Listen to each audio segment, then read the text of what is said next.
What's up creatives, Seb here. In today's video, I'm going to be showing you how to make a custom YouTube thumbnail in 2022. So more specifically, we're going to be looking at how to create an awesome POV photography thumbnail. One of them is going to be a simpler option, which you can see up here. And then the other one is going to be a more complex option, which you can also see right here. So they are super easy to do. So I'm going to show you exactly how to do this. Now the app that I'm going to be using is Adobe Photoshop. But if you don't have that, you can use a free software like Photopea. And if you are on mobile, then you can use an app called PixArt, which will give you all of the tools that you need to create your custom thumbnail. So before we get started, if you are new here, welcome. My name's Seb. This channel is all about videography, video editing, and photography. So if it does sound interesting to you, do consider liking the video and subscribing if you haven't already. But let's get right into the video. All right, let's jump right into it. So the first thing you want to do is actually grab a bunch of pictures that you want to include in your thumbnail. Right here, you can see I've got two folders. One's called complex, so this is for the difficult thumbnail, and then one's called simple, and that's for the easy one. So we're going to jump right into the simple one first, because we're going to go ahead and create this right off the bat. And you can see we've only got 3 pictures.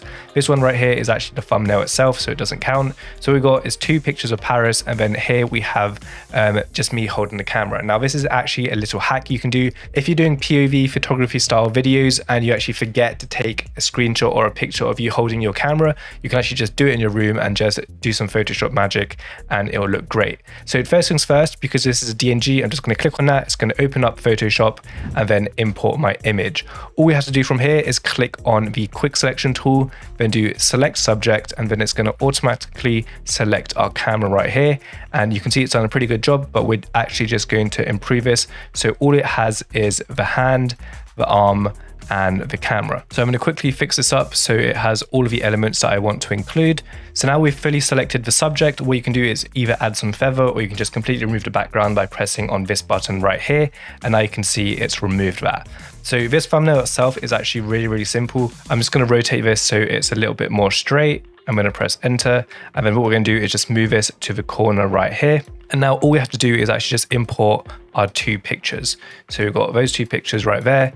Just going to drag them in just like that. And essentially all we want to do is just make sure we've got the sunset in the background. So it doesn't matter how big it is, that will do just fine. And then with this picture, we're just going to make it large once again. And then that size seems pretty correct. So we're just going to press OK. Now what we want to do is we're going to disable this layer, and then we're just going to drag this picture down here. And now what we're going to do is just move it back into frame so we actually don't see the Eiffel Tower. We're going to press Ctrl J to duplicate this, and then we're going to bring this layer forward once again, and we're going to press Ctrl T so we can resize it. And then what we're going to do is actually size it up so it will be in the camera. So we're going to press OK here.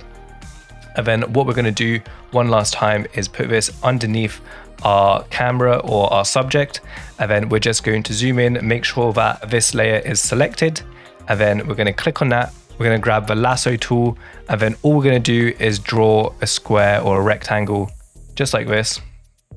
So I'm doing it super quickly just for the tutorial, and then we're just going to press the E tool for the eraser, and then we're just going to erase all of this just like that. So now deselect your lasso, and then all you want to do, press Ctrl T once more, and then resize it however you want. And then once you've done that, you can just remove the rest of the background by pressing E. It's going to ask you to turn this into a smart object, press OK, and now you just have to brush away the background that you don't want, just like that. Boom. So that part of that is completely done. Now what we want to do is reselect this layer right here, and then all we want to do is just mesh it together. So once again, what we're going to do is make sure that this layer is selected. We're then going to go to our eraser tool, we're going to go to our brush, and then we're going to choose a soft brush just like this. So soft round, that one will do fine. And then I put my size to 300 and set your hardness to 24. And then all you have to do is start erasing it. So it's going to ask you to turn this into a smart object once again, press OK. And then just erase this side right here. And then you'll see that it kind of like meshes it or blends it in like really nicely. So we're just going to keep on doing that until you like it. Having about 1/3 of the image with the sunset, and then the other 2/3 with this, I think it looks really good.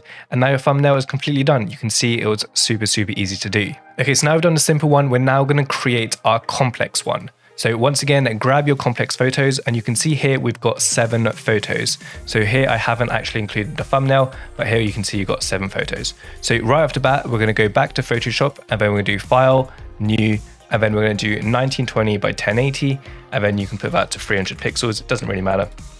Just make sure it's vertical, and then press Create. Now, just for reference, this is what the complex thumbnail looks like. It's not perfect. I just did it pretty quickly, but here it is. And it's actually got 7 photos in here. I'm going to show you exactly how to do this. So start off by importing your subject. So this is me holding a camera, and it's actually just a screen grab from the POV video. So I'm just going to enlarge this so you can see that the arms actually cover the corners, just like here. So it'll just make the process a little easier. And then once again, what we're going to do is go on the quick selection tool, then do select subject, and then let Photoshop do its magic. And you can see it's done an almost perfect job. What you can do is you can tweak this as much as you want. I'm not going to spend too much time on this tutorial, but just make sure you got your camera in it, you've got your arms in it, and everything else that you want to include. So that looks pretty good right there. Once again, we're going to select the mask object, and then it's now completely removed our background. Now you can see it's not completely perfect. You can see it's got a few rough edges. So all you have to do to fix this is you can either add a feather, or you can just click on the eraser tool, use the same settings right here. The size of the brush is up to you, but the hardness is 24, and use a soft brush. And then what you can do is actually erase a little bit, so it's got a little bit less harder edges. So we're going to make this brush a bit smaller. And then if you actually just erase it like that, you can see it kind of removes the hard edges, and it'll actually look much nicer in your photo. So that's what I do for my thumbnails, just to remove the hard edges. But because this is just a tutorial, I'm just showing you how to do it. So once that's done, you then want to start compiling your image. We're going to bring in our Eiffel Tower section, because this one is the easiest one. And essentially, we're just going to make it big, just like that. And then we're going to bring it down here, and bada boom. So we're going to resize this so we can actually see the entirety of the Eiffel Tower. That looks pretty good, just like that. And then all we have to do is just erase this bottom section because we don't need that. Next up, what we're going to do is just add in the motorcycles. So I did it like this, I believe. And then I actually extended the road a little bit. So I'll show you how I did this. So you can see here, I've extended the road. So all I did for this is we actually just resize it so it looks very similar. So we did that, and then I just pressed M on my keyboard, and then I got this section, and then I did copy layer, and then press Ctrl T to extend it, and then you can just do that, and then you can add a bit of a blur to make it look a lot smoother. Now once again, we're going to grab the main picture, and we're just going to erase this top section because it's interfering with the Eiffel Tower photo, and now we're going to leave that for there until we continue editing. Here we're going to add in the car. So the car was in just like this, I think, and we'll make that a little bit bigger. And then what we're going to do is bring that back down, and then we're also going to add the street view right here. So we're now going to resize this and kind of merge that in just like that. And what we're going to do is now deselect that, and we're going to select the car. And what I'm going to do is use the quick selection tool once again, and I'm going to select the car. And what I'm going to do with this car is I'm actually going to create a new copy. So then it'll act as a top layer when I add in the background. Just like this. So that'll do. And then if we bring that on top, reselect that, you can see it kind of merges in. Okay, so once that's done, we're going to leave that like that. And then you'll see it will make sense in just a minute. And then for the final image, I got lazy with this, so I just added a bit of a sky. We'll bring that in just like that. Okay, so what we're going to do from here is we're going to build it down. So with this car layer right here, we're actually going to remove all the lower half because we don't want that. So just like that, remove all of that. Boom. Okay, very nice. Next up, what we're going to do is we're going to start removing parts of this image right here. So once again, grab the eraser tool, rasterize it or make it a smart object, and then we're just going to use the soft brush, and you can see how the eraser with the soft brush actually makes the image look kind of part of the original image. So we won't, if you zoom in, you'll actually be able to tell, but if we don't zoom in, obviously this is a bit of a rough edit because we're doing it for a video, but you can see it's already starting to take place. And then finally, we're then going to go to our car image, which is right here. And we're going to do the same thing. So it's going to merge into the motorcycles. So we're just going to do the corners just like that. Just like that. Boom. And now for the final part of the thumbnail, we're actually going to erase this little side of the Eiffel Tower picture. So grab your eraser, then do this just like that, and it'll start to merge into the other picture. You can play around with this as much as you want, but essentially that's pretty much done. So that's a quick version of that. And then finally, all you have to do is grab your subject picture right here, and we're going to do the same thing. I'm going to press L to grab the lasso, and then all we want to do is make a little square, just like this. Boom. And then we're going to erase it. So press OK, erase, and then add our final image in, just like this. And then we're going to make that smaller. And we actually drag it down underneath the subject layer.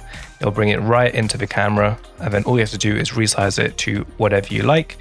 So that looks pretty good. We'll bring that up a bit, press OK, and then done. You're pretty much good to go. So actually do a quick comparison.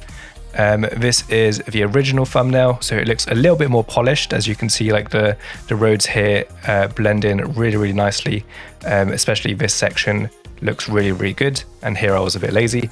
But then this is the final image, and then all you have to do really is add a little bit of a grade, and then your thumbnail is going to be perfect. So that's how to create a custom thumbnail for YouTube in 2022. Let me know what you thought of this video in the comments down below. Smash the like button and subscribe if you haven't already. Thanks so much for watching, and I'll see you in the next video.